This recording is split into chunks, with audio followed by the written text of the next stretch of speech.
Futboldan Bak Kubog'a ашық турнирінің сәтті аяқталуымен баршаңызды құттықтаймыз.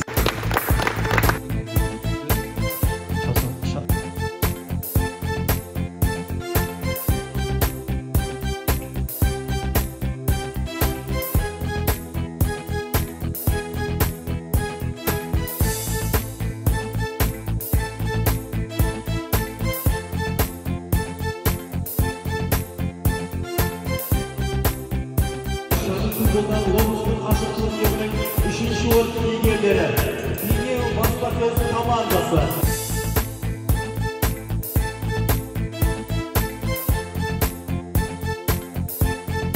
Маңғыстау телеарнасы.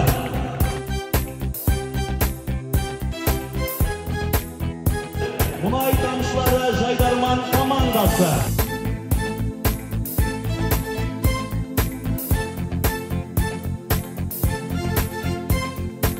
Өздеріңіз жақсы білесіздер. Бақ баспасөз және медиа ұйымдары